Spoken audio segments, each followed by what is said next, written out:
Capítulo 14. Marco Polo se correspondia frequentemente com Falcão, e pelo menos uma vez a cada semestre eles se visitavam. Quando se encontravam, ainda faziam peripécias. Suas atitudes inusitadas de abraçar árvores, contemplar prolongadamente a natureza, fazer poesias de improviso e declamá-las, continuavam a atrair todos ao redor. Chegou o dia da formatura. Pela admiração que construíram em seus colegas de classe, Marco Polo foi o orador da turma. Sua preleção resgatava sua experiência desde os tempos da sala de anatomia. Mesclava filosofia com uma visão crítica da medicina e da psiquiatria. Finalizou seu ousado discurso com estas palavras. Um dia, todos nós vamos para a solidão de um túmulo. Uma criança de um dia de vida já é suficientemente velha para morrer. A morte é a derrota da medicina. Todavia, apesar das limitações da ciência, devemos usar todas as nossas habilidades não apenas para prolongar a vida, mas para fazer dessa breve existência uma experiência inesquecível. Os médicos devem ser pessoas de rara sensibilidade, artesãos das emoções, profissionais capazes de enxergar as angústias, as ansiedades e as lágrimas por trás dos sintomas. Caso contrário, tratarão de órgãos e não de seres humanos. Acima de tudo, os médicos, bem como todo profissional que cuida da saúde humana, devem ser vendedores de sonhos. Pois se conseguirmos fazer nossos pacientes sonhares, ainda que seja com mais um dia de vida ou com mais uma nova maneira de ver suas perdas, teremos encontrado um tesouro que reis não conquistaram. Marco Polo foi ovacionado com entusiasmo. Seu discurso deixou os presentes reflexivos. Mas ele não imaginava que um dia passaria por muitas dificuldades e que teria de fazer desse audacioso discurso os pilares centrais da sua vida. Caso contrário, não sobreviveria. Teria de vender e construir sonhos. Logo após sua formação, ingressou num curso de especialização em psiquiatria, num grande hospital psiquiátrico chamado Atlântico. Havia mais de 800 pacientes internados. Parte do tempo, ele fazia atendimentos internos e, na outra parte, realizava atendimentos de pacientes não internados. Frequentemente, seus professores se reuniam para discutir os casos mais complexos. O Hospital Atlântico era constituído de 3 grandes prédios, com belas fachadas, janelas torneadas e ricamente trabalhadas. As construções lembravam os edifícios da parte velha de Paris. Porém, por dentro, o ambiente estava longe de ser encantador. As paredes eram brancas e descoloridas. As áreas de lazer entre os prédios eram enormes, mas mal utilizadas, e os jardins extensos e pouco cuidados. Nos tempos de Marco Polo, a hospitalização já era desencorajada. Em tese, os pacientes deveriam ficar o menor tempo possível internados, mas ainda havia inúmeros hospitais e muitos pacientes internados cronicamente, desamparados por suas famílias. O jovem pensador se entristecia ao constatar que a sociedade insistia em separar os normais dos anormais. O problema consistia em saber quem era menos doente, se os de fora ou os de dentro. Alguns hospitais psiquiátricos eram mais humanizados do que o Atlântico. Neles, os pacientes menos graves passavam o dia internados e à noite retornavam às suas casas. Mas o velho hospital, embora fosse referência nacional, parecia mais um depósito de doentes mentais. Os enfermeiros eram irritados e ansiosos. Os psiquiatras raramente sorriam. Tinham um mau humor latente. A tristeza era contagiante. Faltava alegria e solidariedade no famoso hospital. Marco Polo estava chocado com o que via. No começo da sua especialização, ele se perguntava frequentemente: o que eu estou fazendo aqui? Era um mundo completamente distinto da sociedade em que crescera. Embora tivesse breve contato com alguns pacientes psiquiátricos durante o curso de medicina, agora estava na cidade deles. Via pessoas por toda parte com o eu desagregado, partido, sem identidade, sem parâmetros de realidade. Os pacientes estavam embotados, sem expressão facial, com musculatura contraída. O tratamento era fundamentalmente medicamentoso. Tal procedimento contrariava tudo que aprendera com a história de Falcão. Marco Polo estava inconformado. Alguns pacientes achavam, em seus delírios, que eram grandes personagens da história. Outros se sentiam controlados, perseguidos, e sentiam que suas mentes eram invadidas por vozes, como Falcão em seus surtos. Ainda outros construíam imagens de animais ou de objetos ameaçadores. Havia também pacientes vítimas de alcoolismo, dependências de outras drogas e depressão. A doença psíquica não escolheria cor, raça, nacionalidade ou status social. As pessoas internadas vinham de todas as camadas sociais, de simples funcionários a executivos. Advogados, engenheiros e até alguns médicos faziam parte da população do Hospital Atlântico. De acordo com a engenhosidade inconsciente, cada paciente construía seus delírios e alucinações com características e frequências próprias. Cada cabeça era um mundo que encantava Marco Polo. Logo que começou a atender os pacientes internados, o jovem pensador percebeu que o tratamento psiquiátrico gerava uma fábrica de preconceitos. As pessoas da sociedade tinham medo de procurar psiquiatras porque achavam que eles eram médicos de loucos, e os internados estavam tão combalidos que eles mesmos sentenciavam-se como doentes, proclamando espontaneamente seu diagnóstico. Eu sou esquizofrênico. Eu sou PMD, psicótico maníaco depressivo.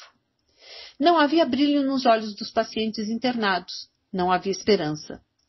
Para sua tristeza, Marco Polo concluiu que se havia um lugar na sociedade onde os sonhos morreram, era dentro dos hospitais psiquiátricos. Os presídios eram menos cáusticos. Parecia que naqueles ares a psiquiatria não vendia sonhos, mas pesadelos. Algumas pessoas preconceituosas encaravam os pacientes internados como esgotos da sociedade. Não percebiam que eles mereciam um solene respeito. Os pacientes não eram culpados por seus transtornos psíquicos, como os pacientes com AIDS, câncer e infarto também não o são. Todavia, as sociedades dos normais ama procurar explicações superficiais, ama achar culpados para os problemas que não entende.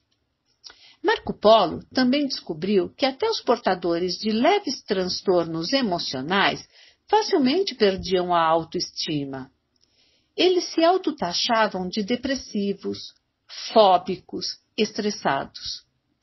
Quais são as raízes desse preconceito, se não há ninguém psiquicamente saudável na sociedade? Pensava inconformado. Começou a desconfiar que os pacientes vestiam o rótulo dos diagnósticos na psiquiatria e se sentiam condenados a conviver com eles pela vida toda. Perdiam a maior dádiva da inteligência: reconhecer que acima de nossas mazelas psíquicas somos seres humanos e, como tal, possuidores de personalidade fascinante. Abalado, começou a entender mais estreitamente as rejeições que Falcão atravessou em suas crises antes de sair pelo mundo. Não demorou muito para Marco Polo movimentar o ambiente. Ele reunia os pacientes nos corredores, nas áreas de lazer, nas salas de atendimento, fitava-os e com convicção lhes dizia: vocês não são doentes mentais. Vocês são seres humanos portadores de uma doença mental. Acreditem em seu potencial intelectual. Não desistam de si mesmos. Vocês são fortes e capazes. Alguns pacientes choravam diante do conforto que nunca tinham recebido. Outros não entendiam o que ele queria dizer. Outros saíam eufóricos com a injeção de ânimo. Outros ainda achavam que ele também era um paciente que se passava por médico e diziam: que louco legal! Ele sorria. Aos poucos, a fama de Marco Polo correu no ambiente. Uma raposa aparecera no ninho do grande Hospital Atlântico para despertar mentes cerradas e perturbar os dogmas. Ele achava que devia haver mais romantismo e prazer num ambiente tão tétrico. Criticava o mau humor dos profissionais do hospital. Por isso, começou a revolucionar o relacionamento com os pacientes. As formalidades foram dispensadas. As distâncias entre os médicos e pacientes foram aproximadas. Marco Polo começou a chamar cada um alegre e efusivamente pelo nome. Abraçava-os e elogiava-os onde quer que os encontrasse. Joana, você está maravilhosa. Eduardo, hoje você está mais sorridente. Jaime, que bom revê-lo. Os psiquiatras e enfermeiros se surpreendiam com as atitudes do jovem psiquiatra. Algumas pessoas maldosas diziam que ele era candidato a algum cargo político. Um belo dia, uma senhora de 75 anos, deprimida, pessimista e excessivamente crítica, foi atendida por Marco Polo. Seu nome era Noemi. Ela possuía inúmeras janelas killers em seu inconsciente. Essas janelas são zonas de conflito que geram alto volume de tensão capaz de assassinar ou bloquear a capacidade de pensar de uma pessoa num determinado momento, levando-a a reagir por instinto com agressividade. Qualquer contrariedade, até um pequeno olhar, detonava um gatilho inconsciente que conduzia Noemi a abrir as janelas killers, levando-a a reagir sem pensar, conduzindo-a a ofender e criticar impulsivamente as pessoas ao seu redor. Antes de ela entrar no consultório de Marco Polo, estava zangada e ansiosa como sempre, mas ele a desarmou. Levantou-se da cadeira, foi até a porta, recebeu-a com um sorriso, chamou-a pelo nome e fez um grande elogio. Dona Noemi, como a senhora é bonita! Fazia 10 anos que ela não ia à cabeleireira. Ela mesma cortava o próprio cabelo e raramente o arrumava. Constrangida e admirada pelo gesto do psiquiatra, ela se sentou feliz, procurando ajeitar seus cabelos. Obrigada, doutor, pela sua gentileza. Você é muito simpático, disse ela, devolvendo quase inconscientemente o elogio. Gostaria muito de conhecer sua história. Noemi era uma pessoa fechada e incapaz de fazer elogios às pessoas, nem mesmo aos seus 3 filhos. Na primeira consulta, abriu alguns capítulos da sua vida. Na outra consulta, foi mais aberta ainda. Veio com uma roupa mais apresentável e o cabelo todo arrumado. Tinha feito escova e tintura. A paciente tratava agressivamente as pessoas e estas devolviam-lhe as indelicadezas, fechando o ciclo da ansiedade.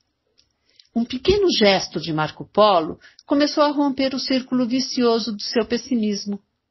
Aos poucos, estimulou-a a criticar sua postura diante da vida, a repensar seu passado, a atuar em seu pessimismo, a extrair prazer das pequenas coisas e, principalmente, a aprender a se colocar no lugar dos outros.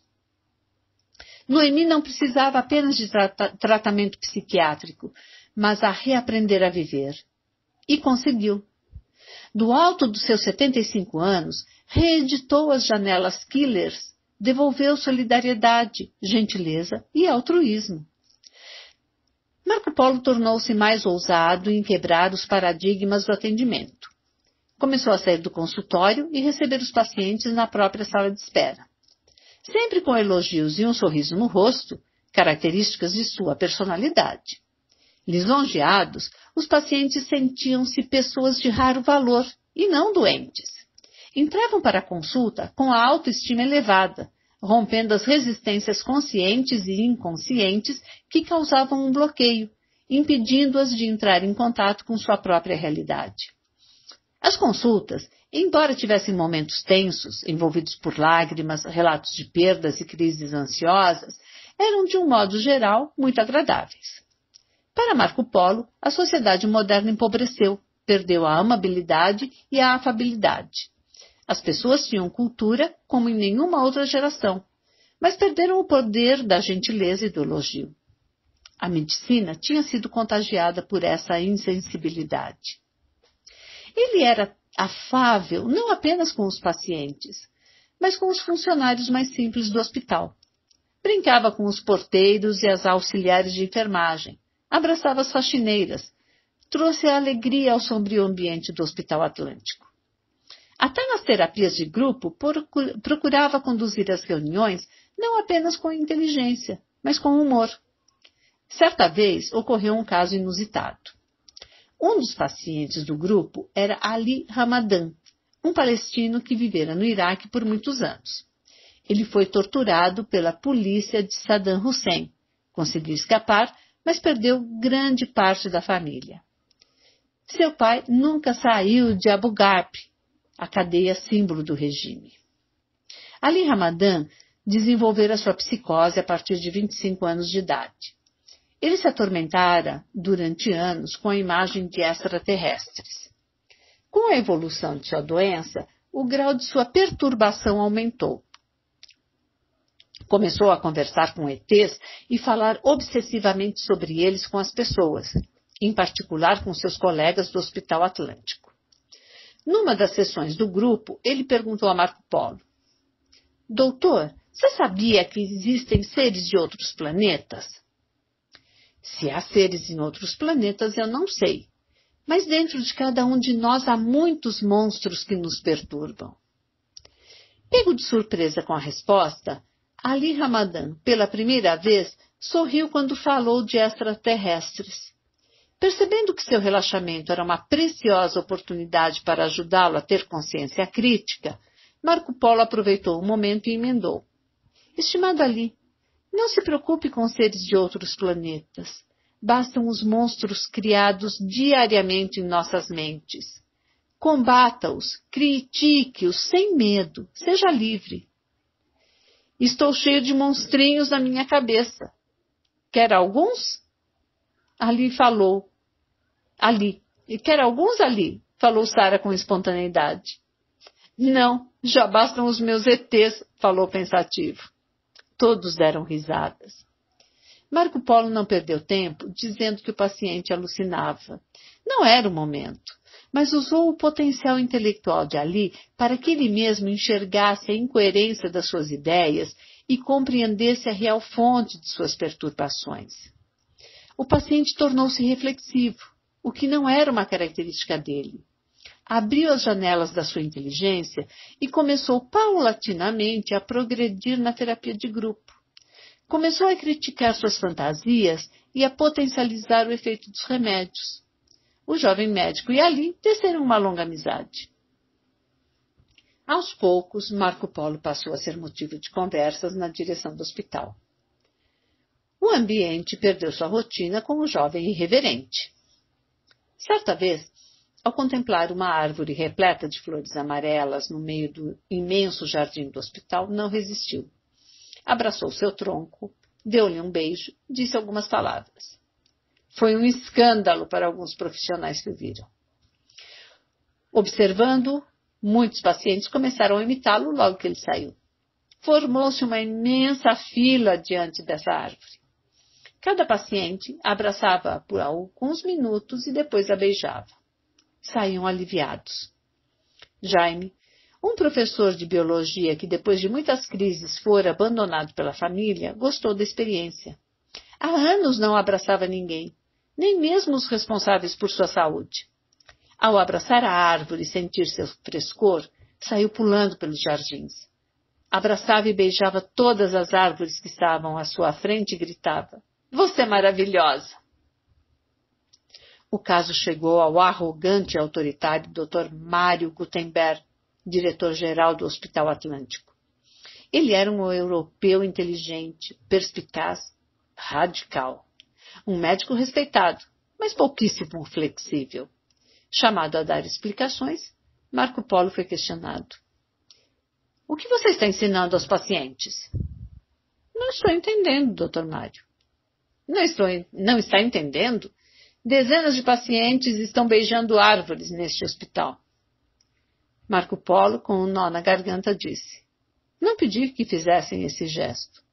Eu, de vez em quando, gosto de abraçar uma árvore e lhe dar um beijo. É minha forma de agradecer à natureza pela dádiva da vida. Dádiva da vida? O senhor está tratando de pacientes ou precisa de tratamento? Todos nós precisamos.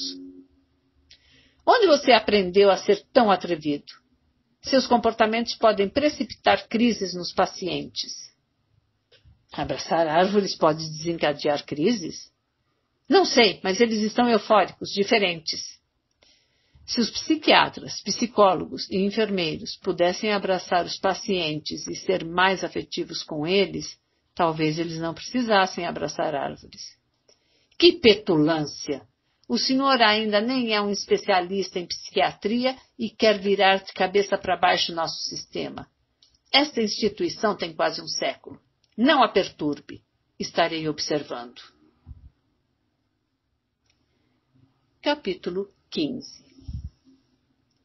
Em outra ocasião, Marco Polo se envolveu em um novo incidente, agora mais grave, com o corpo de médicos. Havia mais de 40 psiquiatras atuando no hospital e 10 médicos em processo de especialização. Marco Polo participava de uma reunião de discussão de casos que contava com a presença de 10 psiquiatras, incluindo alguns professores e 5 alunos. O Dr. Alexandre, um psiquiatra de grande reputação, renomado professor universitário, conduzia a discussão. Ele concluiu a reunião com o seguinte comentário. Quem não aprender com seriedade a fazer diagnósticos será um péssimo psiquiatra. Quando cessaram os aplausos, Marco Polo retrucou. O diagnóstico pode ser útil para mim, mas é ético dizê-lo categoricamente aos pacientes? Sim, os pacientes têm o direito de saber a verdade. Concordo que os pacientes devam saber a verdade, mas que verdade é essa que construímos na psiquiatria? Não é verdade de nossas teorias que estão sujeitas a inúmeras mudanças ao longo dos anos? Você está querendo questionar a psiquiatria? Falou impaciente o professor. Ela precisa ser questionada em algumas áreas. Gostaria que o senhor me respondesse. Devemos colocar os pacientes dentro de uma teoria ou a teoria dentro dos pacientes? O professor refletiu e ficou sem resposta. Escrevera muitos artigos científicos, mas nunca havia pensado nisso. Marco Polo tentou simplificar sua pergunta. Se as teorias estão acima dos seres humanos, se elas são irrefutáveis, então devemos colocar os pacientes dentro delas e rotulá-las de acordo com seus pressupostos. Entretanto, se os seres humanos estão acima das teorias e suas personalidades são tão diferentes umas das outras, devemos ter cuidado com os diagnósticos. O diagnóstico que pode servir para dirigir minha conduta pode servir para controlar a vida de um paciente e cometer atrocidades. Os demais colegas sentiram-se desarmados. O Dr. Alexandre ficou abalado com o argumento e a ousadia de Marco Polo. Nunca enfrentara uma situação como essa, mas tentou sair pela tangente.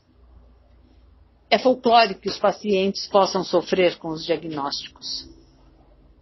Há milhões de pessoas no mundo vivendo sob a ditadura dos rótulos. E afirmou, sou depressivo, sou esquizofrênico, sou bipolar. Você não acha que é muito jovem para criticar a psiquiatria? Disse o Dr. Alexandre constrangido. Professor, se eu perder a minha capacidade de criticar, serei um servo das teorias e não um servo da humanidade.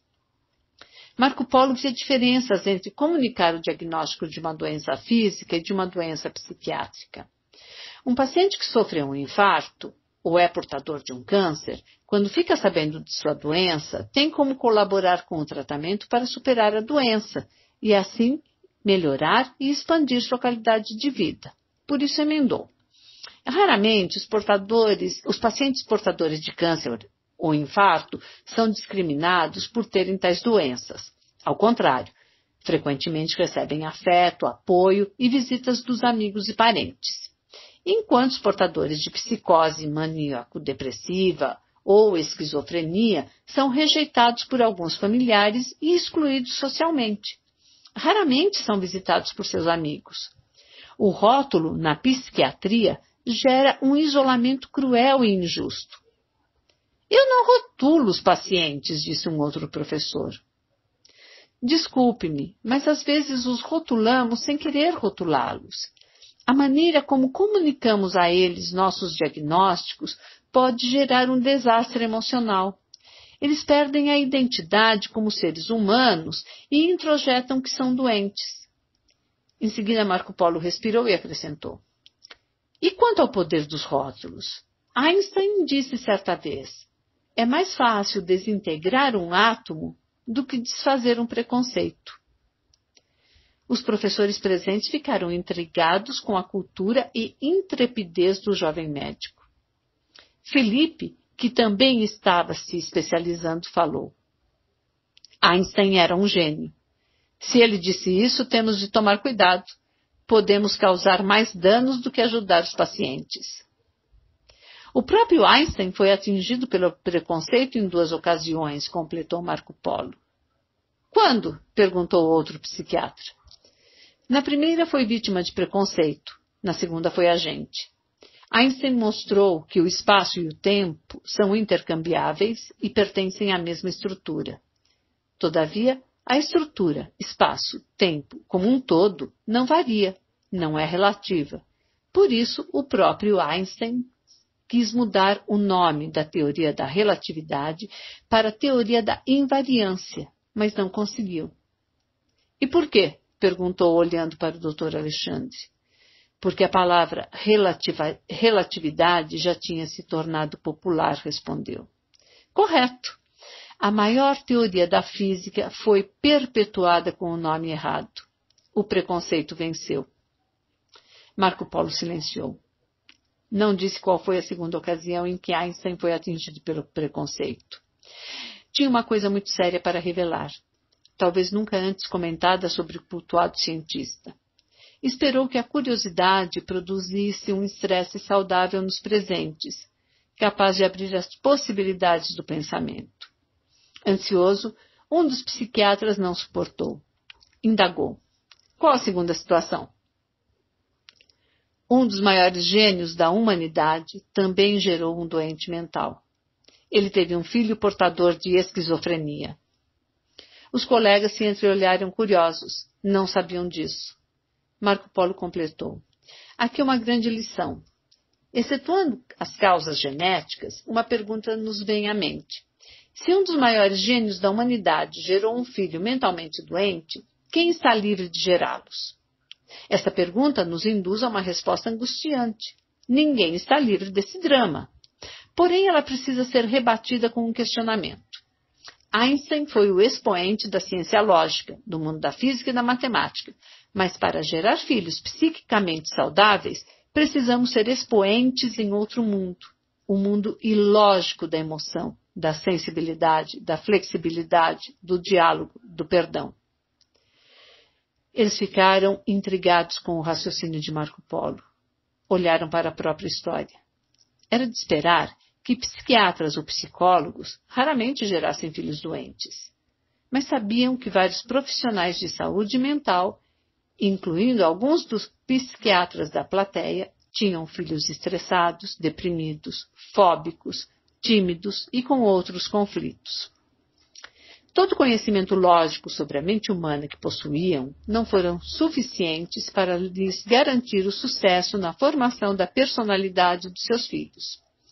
Entenderam que educar era lavrar um solo ilógico.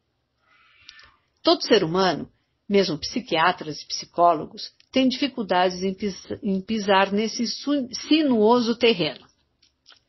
Outro psiquiatra indagou. Qual foi a reação de Einstein diante de um filho psicótico? Não poderia ter sido pior. Einstein, desta vez, não foi vítima, mas agente do preconceito. Como assim? Einstein visitou apenas uma vez seu filho no hospital psiquiátrico. Abandonou-o, deixou que a solidão fosse sua companheira.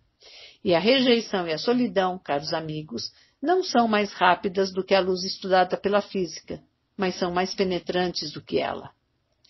A plateia ficou emudecida.